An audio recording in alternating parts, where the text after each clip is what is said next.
you're going to say, thanks be to God. And we're going to say it with great enthusiasm because we are genuinely grateful for the Word of God, aren't we? Amen. Amen.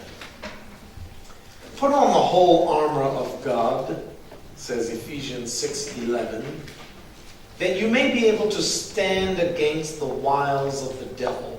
For we do not wrestle against flesh and blood, but against principalities, against powers, against the rulers of the darkness of this age, against spiritual hosts of wickedness in the heavenly places. Therefore, take up the whole armor of God, that you may be able to withstand in the evil day, and having done all, to stand. Stand, therefore, having girded your waist with truth, having put on the breastplate of righteousness, and having shod your feet with the preparation of the gospel of peace. Above all, our text for today, taking the shield of faith, with which you will be able to quench all the fiery darts of the wicked one. This is the word of the Lord. Thanks be to God. Amen. You may be seated. We come now to this fourth piece of armor. It's the fifth sermon in the series, but the first part of this, the first sermon of the series, I simply laid out what spiritual warfare is.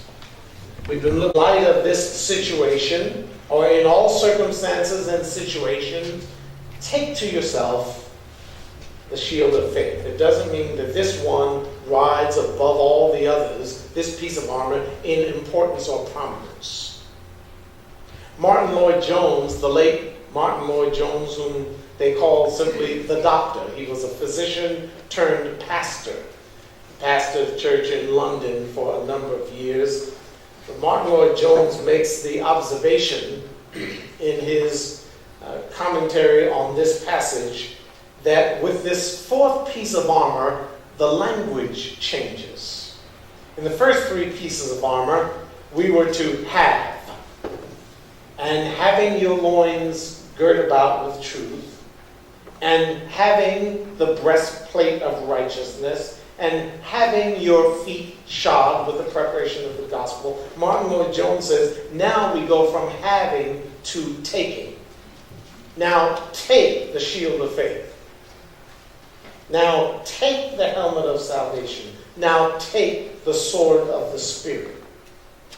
Thus far we've seen that we are to wear truth like a belt. That truth is to hold our center together, hold our core together, hold the whole outfit of life together. And very much like one puts on a girdle or a belt to hold the rest of the outfit together and keep those free-flowing pieces from flowing too much, we cinch that belt around our waist. Likewise, truth is supposed to hold us together.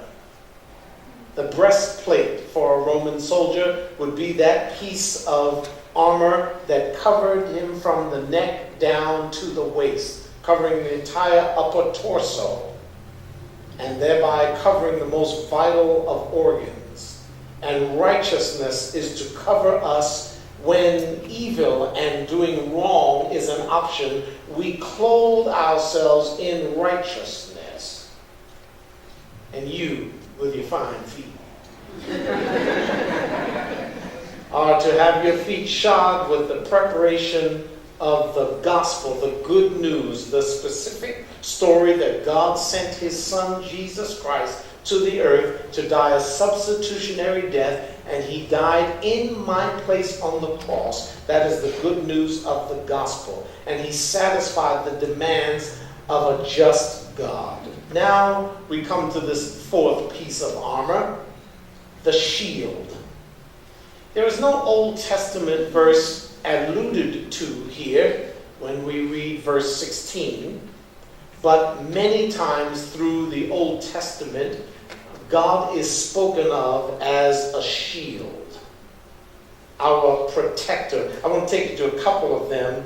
There are many. You could simply do a concordance study, but I want to remind you of two passages that are particularly beautiful.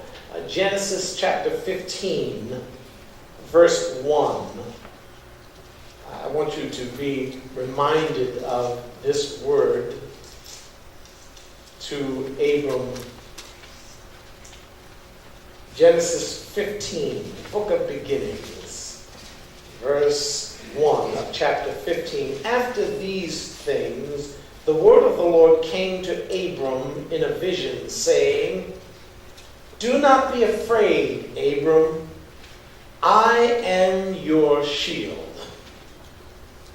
your exceedingly great reward."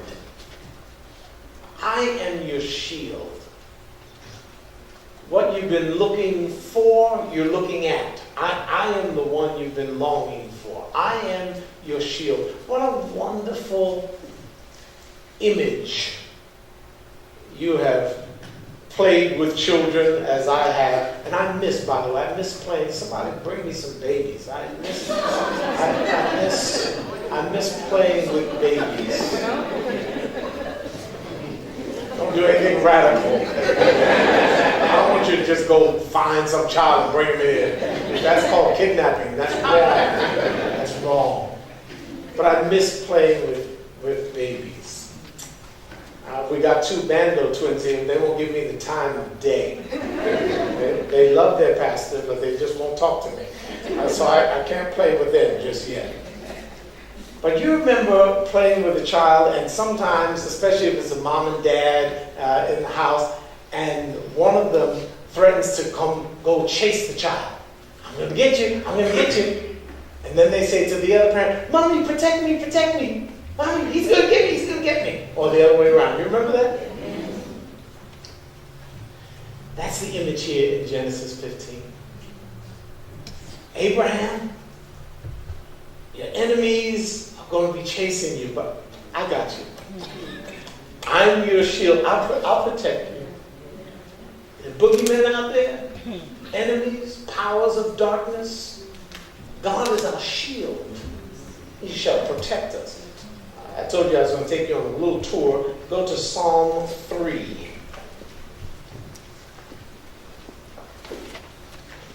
It's a beautiful, beautiful reminder of that word again. "But you, O Lord, are a shield about me, my glory, and the one who lifts up my head." There's a little chorus, in fact, based on that very verse. "Thou, O Lord, art a shield about me. You're my glory and the lifter of my head. Thou, O Lord," this is right from Psalm 3, "art a shield," verse 3, "about me. You're my glory and the lifter of my head." Here's the psalmist saying, there are enemies out there, and they're going to get me. But you are my shield. You are my protector. Now let's push the metaphor a little bit. Paul says that when you are out there going against the powers of darkness, spiritual wickedness in high places, faith is the shield that you hold up to protect you. When we, the church, go to war with the powers of darkness, we don't go touting our denomination or touting that we're religious. No, that's not going to keep you. We go proclaiming our faith in the God who created us and who sent us Jesus. The faith is your shield. The Roman soldier's shield was 4 feet tall, about 2.5 feet wide. Think of the shields that police use when they have riot gear on. Are you recalling it now? Plexiglass, large enough to shield the officer's face and upper torso, and you put that out in front of you. You don't go out there like this. You have your shield up, and the shield takes the bottles and rocks being thrown at you. The shield takes all that, and you are protected.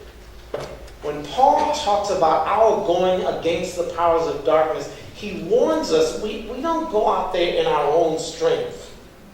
We go out there holding up the shield of faith. The shield that is produced by faith. In the Roman soldiers' times, the shields would very often be covered, they'd be wooden and then covered with an animal skin, covered with leather. Then they would be dipped in water, and that soaking wet shield would then be held up, and when the enemy would take a dart, a fiery arrow, they would very often dip it in tar and then set it on fire, then shoot it. So you had a flaming, fiery dart coming at you, but it hit a soaking wet shield covered with leather, and the dart was then extinguished by the shield. That's the language here in our text, isn't it? Above all, taking the shield of faith with which you'll be able to quench all the fiery darts of the wicked one. There's so much there. It's only one verse, but so much there. I wonder if Paul is thinking about Habakkuk, chapter 2, verse 4, in which the prophet says, "The just shall live by his faith." The people who are straight and justified shall live by faith.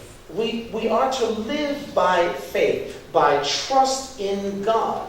And that trust, that faith, that exercising of faith is the shield that we hold up when we go out to do battle. We go out there confident that we trust in God, and God's got us. God is our shield.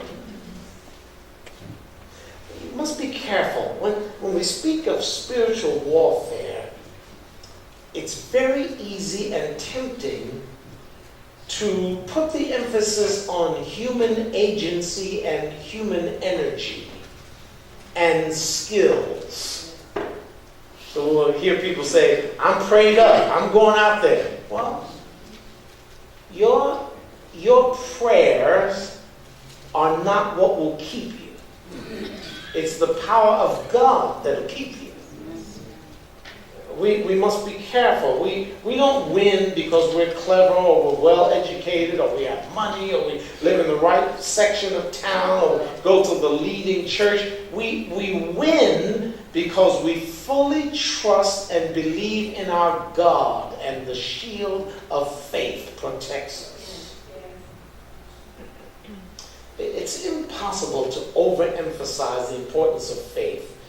Maybe this is a function of my maturing, my aging, but I am becoming much more childlike, and I'm simply believing God. If you remember when you were little, you believed whatever your parent or guardian said. You thought they knew what they were talking about. We, children of God, must believe that our Father knows best. And we must just trust Him. Faith, the shield of faith. When we go out to do battle, we go out with the shield of faith. I'm learning simple, childlike trust in God. I flew this last week, as I do often, and I have never ever, I've flown more than 1 million miles with American Airlines and thousands of miles with other airlines. I fly a lot. I've been on hundreds and hundreds of flights. I have never once gotten on an airline, gone through the door, and made a turn to the left and asked to see the pilot's logbook. and asked her or him if they've ever had an accident. I've never once interviewed the pilot and asked, are you rested? Have you been taking drugs this morning? When was the last time you had a drink? I've never interviewed them. I get on the plane and I just trust. I've never asked to see the maintenance records of the plane I'm on. Maybe I should. But I've never asked, when was this plane last in for maintenance? And are we sure there are no problems? I simply believe that those who are responsible for maintenance have done their job. I believe that the pilots are well rested and have not been drinking. Supposed to have at least 12 hours from bottle to throttle. And I'm believing that they have not had a drink that morning before the flight. I just get in there and I turn to the right and I go to my seat. Because I trust. Now, how about you? How are you doing with trusting God? Not demanding that He explain this and explain that. How about you just do what He said? Yes. I'm discovering that in my giving. I'm discovering that in the way I interact with my wife. I'm discovering that in the way I just simply do business and do what I'm supposed to do. I'm simply trying to trust God and do what He said. The Bible says, husbands, love your wives. One of the reasons I love my wife is because the Bible said so. I know it sounds cold, but part of my love, part of what drives me is I want to be obedient to God. Amen. Part of the reason I tithe is because God said so. I'm not trying to talk Him out of that. I don't understand all the things He does or allows. I'm trying to be childlike and trust God. That thing you said right there about this, that doesn't make sense to me. I don't see that we have the nerve to say to God. I don't quite get that. Okay, if you get it or not, do it. Simple, childlike faith. And when you go out to do battle with the forces of darkness, Paul says, you're going to need protection. You're going to need the shield of faith. He's not talking so much to individuals. He's talking to the church, the gathered people of God, who have been saved by grace, according to Ephesians 2:8, by grace through faith. There it is again, through faith. This childlike, believing God. Paul is writing to us all, the body of people who live and walk in faith. I remind you of a line from Timothy Gumbus, who in his very delightful, I've just discovered this book recently, but he has a very creatively written commentary on the book of Ephesians called The Drama of Ephesians. And Timothy Gumbus says, it is not our task to defeat the powers. Talking about the powers of darkness. God has already defeated them in the death and resurrection of Jesus. Amen. So I'm not going out trying to defeat the powers of darkness. I'm going out in faith, and I'm standing in faith, having taken to myself the shield of faith. God's got me. And as I rely on Him and believe in Him and trust in Him, He takes me through the battle. This text says two things, and with these two things I'll close. He says, when you have the shield of faith, here's the first clause that I find compelling in the text. When you take the shield of faith, you'll be able. Don't miss that. I pause right there. This is a reminder of the empowerment that comes to the believer when the believer is properly dressed. Listen to it. And take to yourself the shield of faith with which you'll be able. And just pause there, because you and I must confess and agree that there are many, many times in life when you feel completely incapable of anything. This text says, when you take the shield of faith, maybe for the first time in a long time, you'll be able, simply be able to do something. He'll tell you what you're going to be able to do. But for a moment, I just want you to just enjoy that phrase. Now to him who is able, and in whom we are enabled to do that which we could not do if left to ourselves. Take to yourself the shield of faith, with which you'll be able. Wow, what are we going to be able to do, Paul? Glad you asked. You'll be able to quench all the fiery darts. This is not a suggestion that you are awesome. Someone sent me a video clip recently, and this burly cab driver type guy, bearded fellow, talking to us from his car. And he says, I just want to tell you one thing. You are awesome. And he points at the camera, the driver's side of his car, and says, you are awesome. You are. Everything about you is just awesome. I thought, well, no. First of all. And secondly, ew, no. No, you're not awesome. And this text does not suggest that you in your own strength will be able to put out all the darts. Yeah, bring on the darts. Yeah, come on. No, it's not that. When one is shielded by faith and walking in faith and walking in this childlike dependence upon God, when the darts come, they are extinguished, and you'll be able to put them out by your raising the shield of faith. Amen. This is very different from celebrating human achievement. This is not, you are awesome. This is, God is awesome and has provided for you the opportunity to trust him. And when you have faith in him and you hold that up as your shield, and that goes before you into every situation, you will be able to extinguish the dart that you never were able to put out before.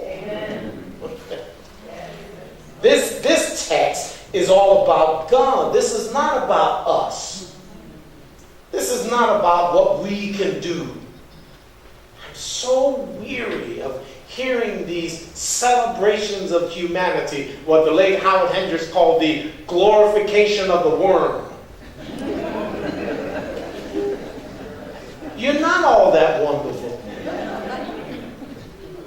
We're not all that in a bag of chips. We're sinners saved by grace. We're wretched. The Bible calls us in the Old Testament, God, when he described his own people, he said, you're stiff-necked, hard-hearted, rebellious. You don't do what I say. Jesus said to people, why do you keep calling me Lord, Lord, but you don't do what I say? Why the lip service? This is not about human achievement. This is about trusting God as we go out into battle. This is not about the awesomeness of any human. This is about the faithfulness of God, who cares so much about you that he would not see you go unclothed into battle. So take to yourself the armor of God, which he has provided. It is the armor from God, the armor of God.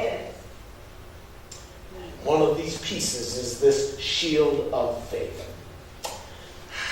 I read in a sermon illustration collection of a pastor, and I resonated with this illustration because I'm also a pilot. He writes, there's no situation I can get into that God cannot get me out. Some years ago when I was learning to fly, Pastor James Brown writes, my instructor told me to put the plane into a deep and extended dive. I was totally unprepared for what was about to happen, and after a brief time, the engine stalled and the plane began to plunge out of control. It soon became evident that the instructor was not going to help me at all. He's sitting there in the right seat, just watching this guy sweat. After a few seconds, which seemed like an eternity, my mind began to function again. And I corrected the situation, and I turned to the instructor and began to vent my fearful frustrations on him. He very calmly said to me, "There is no position you can get this airplane into that I cannot get you out of. If you want to learn to fly, go up there and do it again."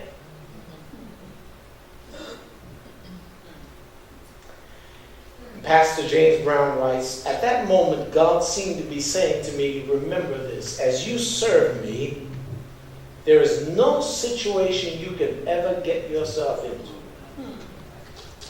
that I can't get you out of. If you trust me, you will be all right." I get that.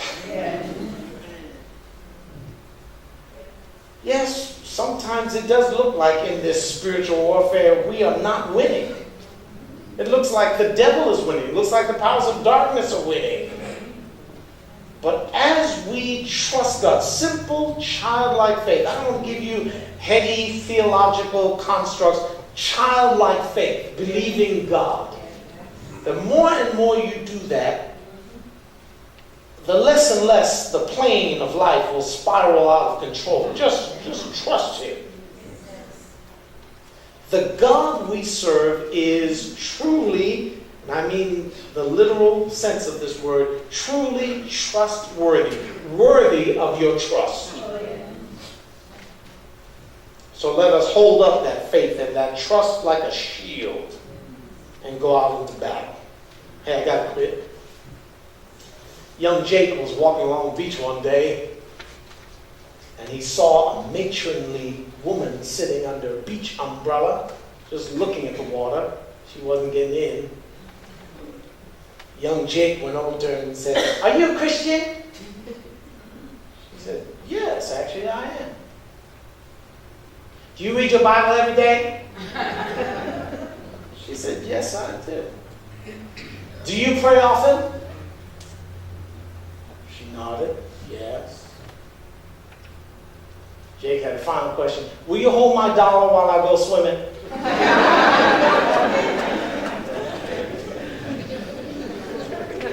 Beloved, you had to find out she was trustworthy. You can trust God to hold your dollar while you go swimming. Because He's trustworthy. He won't fail you. You can trust Him to bring you safely back to shore.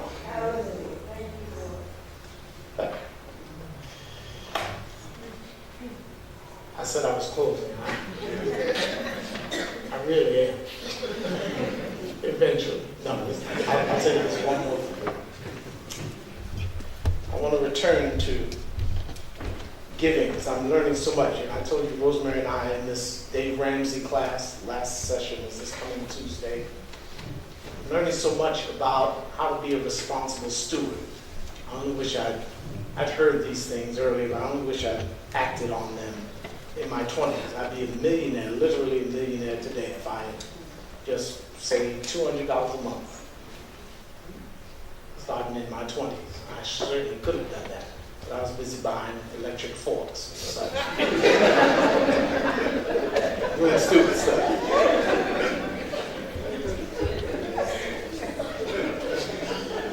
Help me, Michael. Just help me. These things come. I am learning to trust God with my finances. I'm doing